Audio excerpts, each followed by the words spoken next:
Now, may I pass the time to Ms. Titania Wu to moderate the Q&A session. Over to you, Titania. Okay, thank you. Thank you once again for joining this briefing section for the Innovation Award.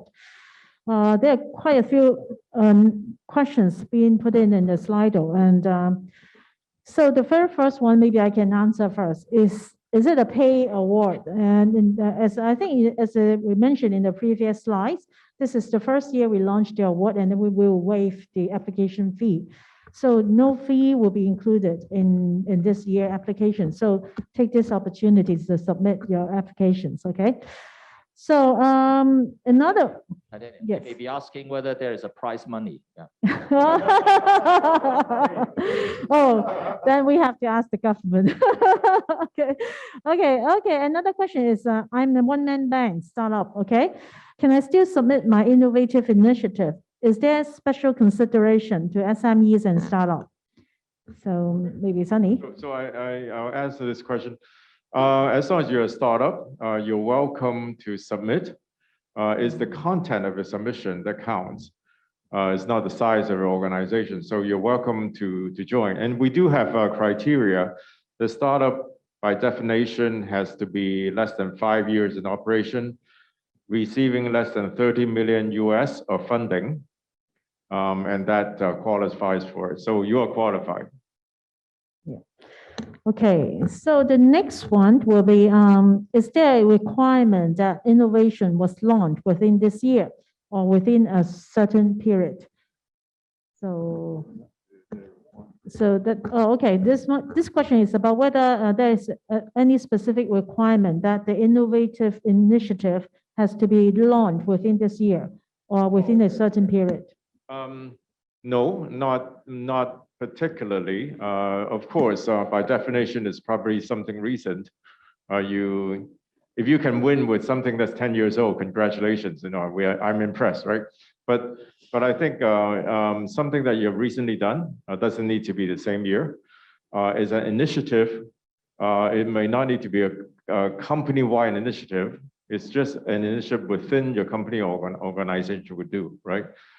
I also want to add here, it could be something like that your company partners with somebody else, maybe a solution provider, a technology provider, or a startup, jointly come together to innovate. We do welcome that because we recognize that a lot of innovation comes through collaboration with other people and other players and solution providers and other people, consultants and other people, right? So we welcome that as well. Yeah. Okay, the next question is about what about the enhancement of operational efficiency and NFT innovations? Do they serve the same judging criteria for this award? So maybe. Yeah, maybe I can answer that question. I think at the end of the day, it's about relevancy. So definitely, as alluded earlier, that is something that can be considered. So it's not about the construct of that particular innovation, but rather the content of the innovation, and going back to the judging criteria, whether it fits our judging framework. So I guess at the end of the day, it's as long as it's relevant. Okay. I think that's actually why we have a process innovation, right? Instead of product, because the process is when you automate a process within the company, it doesn't mean that it has to be consumer facing, right? It can be something that within your company and you automate the process. To supplement a little bit, I think going back to the sustainable outcome, so the outcome, whether it is driving, say, for example, staff satisfaction, time saved for the organization, and or maybe it's the customer engagement, the time being used to do a certain process. That is something that we can also consider in terms of the sustainable outcome of that particular innovation as well. And also maybe to supplement on that, actually we've seen recently quite a number of NFT related applications that's related to charity. So that could be also a social, impact, social innovation kind of category that you can apply for. So definitely for NFT, yeah. Okay, thank you. So here is another question about if my organization have multiple initiatives, will I get higher chance to win That means more comprehensive, okay? To group them under one umbrella or submit each individually. Any tips? I think it's very hard to have a blanket answer to this. I think you need to define if the initiatives already itself has a high level impact. You know, I mean, we have all these boxes to tick. If it's already significant enough, then you should have it enter along. Or if not, if something that is a few initiatives that's kind of related, interrelated, delivering or enhancing the same value proposition to either customers or the society and all that, then you should do it. You know, I mean, we don't have a fixed rule, but I think by itself, it is significant enough that it would attract the status of the award. I think you can package it up in such a fashion. Any things we have discussed this for some times within the organization committee that sometimes we feel that it's so hard to judge the whole company.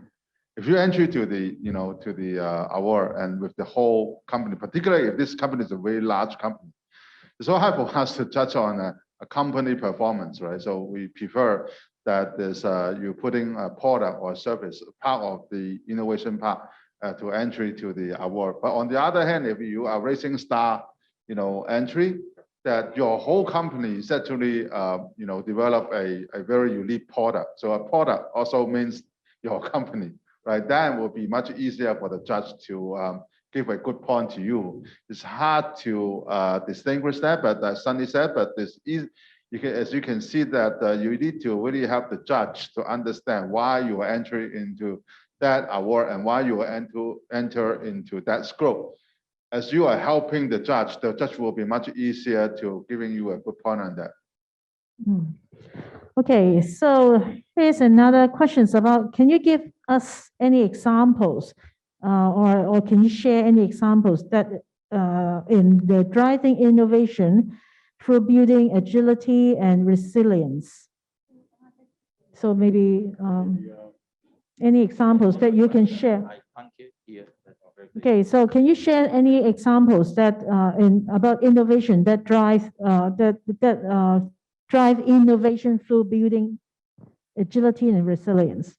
Well, I think I believe Sunny also mentioned that in the beginning, amidst the COVID situation, there are actually quite a lot of innovation related to health technology that are actually reflecting agility. Now, I'll give you one example very specifically related to Cyberport's. One of Cyberport's startup is that now everybody will think that in the beginning of 2020 that is basically a major crisis for a number of companies. One company of Cyberport that actually organizes that's facilitated with a platform that facilitated exhibitions, conventions, and so on, are faced with a major issue of a lot of people not being able to attend physical conferences, exhibitions, and so on. So a lot of customers delaying or even canceling the business with them. So what they have demonstrated as really a very good, I think, agility example is that they have very quickly then converted themselves into a virtual platform, and as a result, they have been able to penetrate overseas market because there haven't been that many such platform available in other places of the world. So a very challenging market, Japan market, they managed to get over 20 conferences there through using this virtual platform. So this is, I think, a very good demonstration of innovation and agility. They are using innovation to achieve this agility. Okay, so it seems that we have a questions on the floor. So this gentleman, please. This is a rather practical question. Okay, so I came to this briefing session thinking that, oh, I'm competing for innovation among the Hong Kong providers, companies. And now, wow, this is global. And then we are competing with the whole world. So for instance, we are developing e-learning and blended learning programs in Hong Kong and around the region. And we thought that we were kind of number one, but once we put that into global platform, then we're competing with India, America, and then Europe. How would the selection committee kind of set this objective in encouraging local companies to become innovative, to go out to region, when this award is given to India providers or American providers who are far more advanced in those aspects compared to Hong Kong companies? Okay, I'll try to answer this question. I think there are a lot of stars in Hong Kong. I mean, we have done a great job. Hong Kong actually has, in a way, some very unique advantage in developing very good products. I don't know about the learning area, but for instance, in terms of fintech area, Hong Kong company, although it's some small Hong Kong company, can actually beat other companies in other parts of the world because Hong Kong has a very good testing ground for these products. So when you enter, I think the reason why we want to make this a global award is we really want to set the standard, and we really want to tell everyone that Hong Kong can really shine. And we have high level of confidence that our products and innovation has actually unique advantages over others. So when you think about the product that you come up with, think about how you can serve uniquely the unique challenges that Hong Kong has, right? And you can beat out other companies to serve this sector, you know, Indian companies, other companies. That's something that the judge will really cherish because it is an area of stress or challenge that you are able to come up with a value proposition, be it something that's more functional or something that's more lightweight, easier to implement. I mean, there are many, many, many factors that affect, you know, the merit of this product. So I think there are, I mean, if you are confident that you have a good product, I'm sure that that product is superior to other countries' product in this unique way. Then I definitely would encourage you to you know, submit an entry. Maybe I can also, you know, supplement on that. In short, I think have faith. You know, there are quite a number of very, you know, talented startups in Hong Kong, and definitely with very innovative enterprises adopting the solution. Now, take the example that I've just mentioned about, you know, the event management, that platform. You know, they are able to go outside of Hong Kong to the very difficult to enter Japanese market because they do not have that kind of solution. So Hong Kong talents have that. Now, I'll give you another example related to, you know, e-learning or education technology.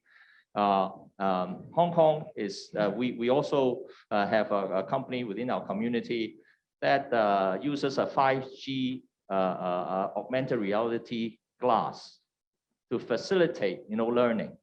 So when you look at an object, you will be able then to instantly retrieve certain information interactively and react to that, so that people can learn, you know, by, you know, looking at things. And also, more importantly, they can connect to a background teacher, you know, somewhere else. It could be in the US or whatever, through 5G, to actually let the other, you know, teachers or mentor know about what you see, and they can interact with them to help them understand that subject matter or that particular piece of machinery or whatever better, so that they can then do online, you know, on-site, you know, support and so on much better. So that kind of very practical learning is also something that Hong Kong developed. Is basically a local Hong Kong company developing that kind of products. Yeah. So have faith. Yeah. Okay, so here's another question which I think I can answer. Any limit to the number of special awards a company will be granted? In fact, for each entry, you can select 3 special awards that you want to compete for, because we don't know the nature of your innovation. For example, your initiative is about digital transformation. Then you can select to compete for the special award for digital transformation. Or if you are an SME and then you think that you want to compete for the special special award for SMEs, you can do that. So so basically each entry will have a chance. If you select 3, if you get all 3, then you can get 3. So 3 is the maximum number of special awards each entry can get. Okay, so here's another question which I can answer to, which is about the sponsor fee after being shortlisted. Okay, after you being shortlisted, that means you'll be winning something. Okay, maybe gold, silver, bronze, excellence, or even the champion award. We will offer you a finalist or winners package. Okay, but it's up to you whether to join this package. Even if you don't join any of the package, you will still be invited to the presentation ceremony. It's all up to you, okay? Okay, here's another question. We are a company from the GBA. Can we have more details on the write-up submission and judging section? Okay. Yes, we basically, the submission is very simple, okay? If you are a company, an enterprise, you need to submit up to 4 pages of write-up, okay? Up to 4 pages. No, don't give us a phone book, okay? We can read that, okay? Plus, optionally, you can submit a video up to 4 minutes, okay? So you want to present visuals and want to have a longer elevator pitch, you can do this. But 4 pages is not what we only accept, okay? So as previously mentioned, actually is our judging criteria is actually very logically laid out. Basically, you talk about the objective, the pain point, then you talk about the solution, then you talk about how much creativity you go into that solution, and then the result, and then any extra credits, right? Any extra other elements. So very logically laid out. If you can tell the story within that 4 pages and within that 4 minutes of video, then it serves the purpose, and it will help the judge to kind of check the boxes, right? And then be able to kind of weight your submission against others. For rising stars, up to 3 pages, okay? And a video optionally up to 3 minutes. Okay, so that's all you need to do. Not a whole lot of work, but you need to tell a very succinct story about how good you are. Yeah, and here's another additional questions. Okay. I'd like to Yeah, sure. also, add to what Sunny just mentioned. First of all, thanks to Sunny, elaborating the things that I probably should have, mentioned in more detail in my part. Yeah, but then I think one thing I would like to highlight, from previous experience in other, different awards judging is that now the video, even though it's optional, but I highly recommend, the applicants to do that, because it's now imagine the judges will be reviewing actually quite a number of applications, yeah, and video usually is a much better, more sort of the eye-catching way of getting their attention on the key messages, than the write-ups. The write-ups is also very important because if you get their attention, they want to know the details, then the write-up is really something that they will refer to. So do a short video. Even though if it is a PowerPoint sort of presentation, animation is a slideshow is also okay, yeah. But then I highly recommend, even though that's optional, that we should the applicants should try to do something like that to help you to communicate your message better, to the judges. Yes. Okay. Just now is another and additional questions about the application from the GBA. Can they present in Mandarin? And definitely yes. Yeah, you can choose to present in Mandarin. Okay. Okay. Next is if we, a startup, cooperate with local university for application, should we classify as a startup or not? Okay. Yes. Yes.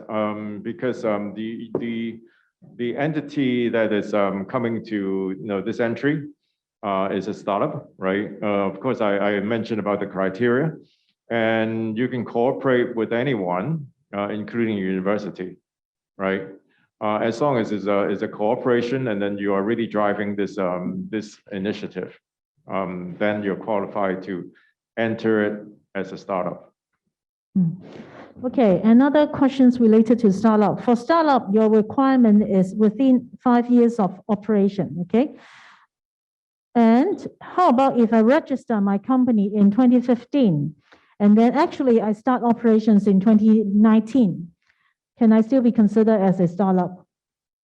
If you can prove that, indeed, you only started to engage in this activity 3 years, no, less than 5 years. I think that it should be able to judge, pass the judges, scrutiny on this. Okay. Okay. Will the 15 award organization or Rising Star winners overlap with special awards? So mean they will a company winning both? The answer is yes. Yeah. So you can get one of those, top gold, silver merit award, and at the same time, you'll be recognized for the specific areas of differentiation or achievement related to that special award. Yes. At the same time, and in fact, if even you are not being shortlisted in the 15 winners, you can still have a chance to win the special award. Okay. So under the same scope, that means, for example, product and service innovation, can we submit more than one entry?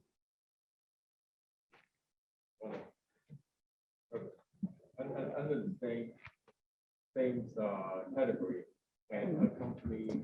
Same scope, yes. Same scope, yeah. Yes. Yeah, I think so, because just now we mentioned about that a company may have a few projects, right?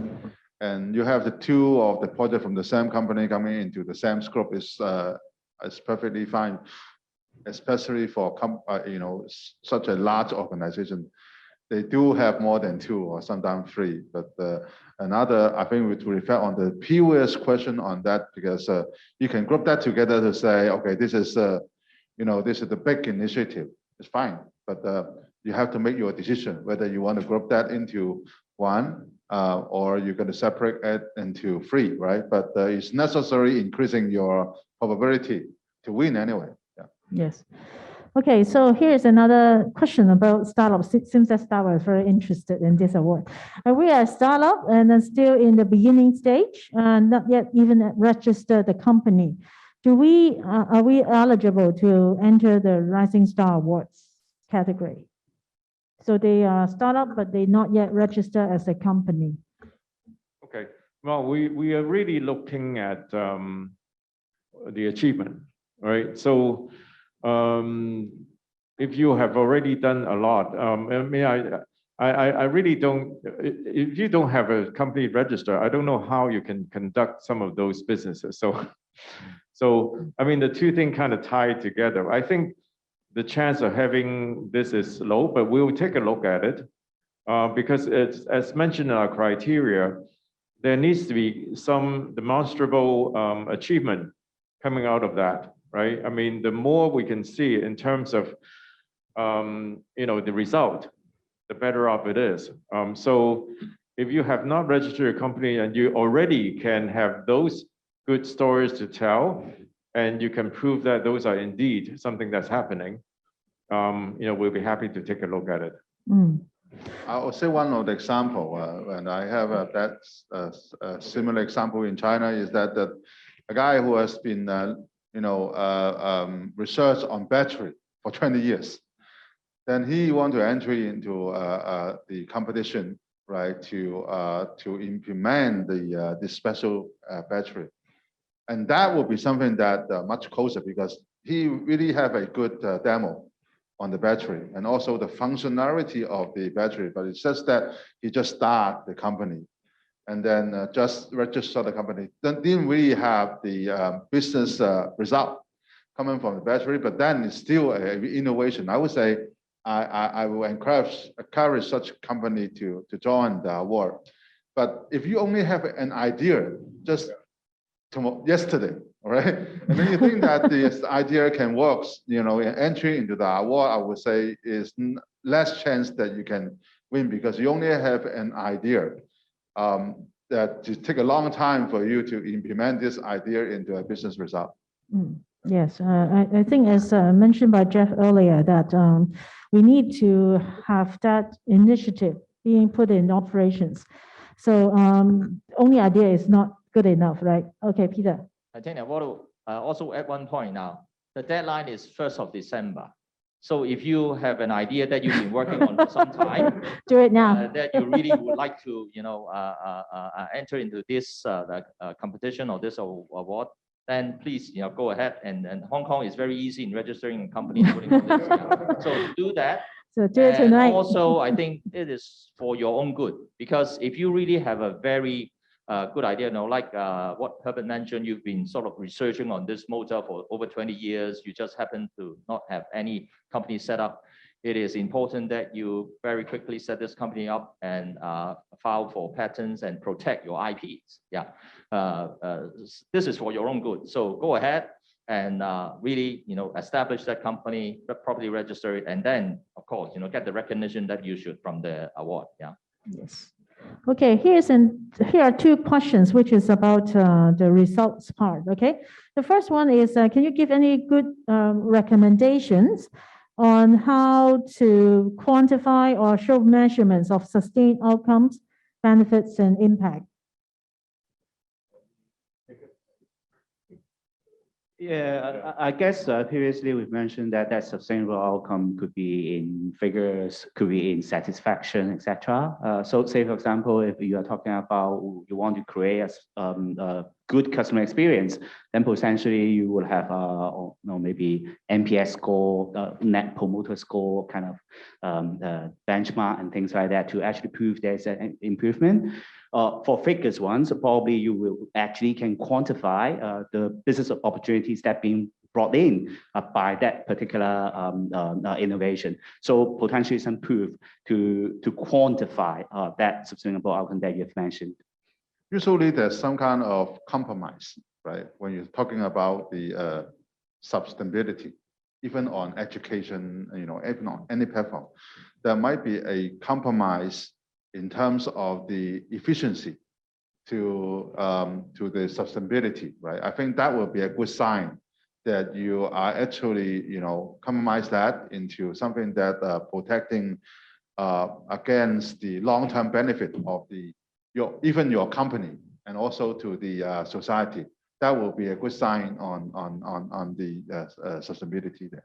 Yes. And also to supplement on that, I think for the two categories for the organization award, if you are an established company, for you to first put resources into a certain project, usually the company, more established company, will have a process to make sure that you have that certification anyway. So you have very specific objective that you want to achieve, and then it will be then measured by the outcome, like what Jeff mentioned. So those are very useful information that you can share with the judges to convince them that you are actually doing something that is of meeting that particular business objective. Now, for the Rising Star category, even though you may not have that kind of process in place, relatively less structure, there are also other parameters or other measurements. For example, you've gotten multiple investments from different VCs and so on. Now, those are very good in a way measurement, because if the VC really invest in you with a certain sum of money, they have gone through their due diligence process and so on to make sure that you are actually a good company that they can get relatively good returns on. That's one thing. There are also other, for example, you have entered into other similar categories of similar awards. For example, the Hong Kong ICT Awards, the Hong Kong government ICT Awards, or there may be other awards in other overseas countries or cities. Now, those are also very tangible references that you can show to convince the judges. There are also, say, if you are a platform that's more commercial, revenue generation to a certain extent, to what extent, how many customers, that you are now, sort of subscribing to your platform or using your applications and so on. All those are useful information that can help the judges to make that decision. Yeah. Okay, here is another question about will the participant get feedback or know their marks from judges, whether or not they are shortlisted? Maybe I can first answer this part. I think this is also the normal practice for the HKMA, not to release the marks for the judging, because I think this is not a school exam, right? Giving you the marks, it doesn't mean anything. And in fact, what we will encourage is to have everyone to join the Innovation Summit that will be organized. Because during that summit, we will invite all the finalists to present their very good case, which you can benchmark their very good practices against yours one. So I think this is the best learning process for each and every organization. Instead of just giving you have 55 marks or 60, it means nothing, right? Sorry, I can also add that it is actually a common practice for other awards not to disclose or share those scores, right, with the participant. Yeah.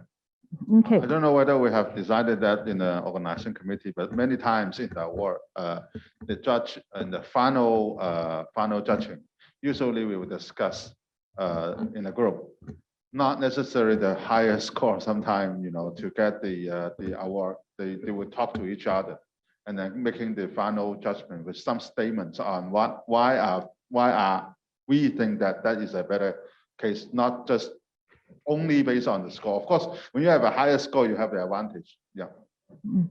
Okay, so here a very good question about is university or research center eligible to participate? So maybe Sunny, you can answer that. Right? Yes, definitely.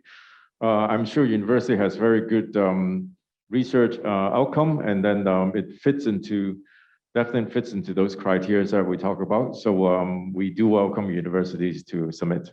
Yes, and also this another question about will the financial achievement of the project weight a lot on the final scoring?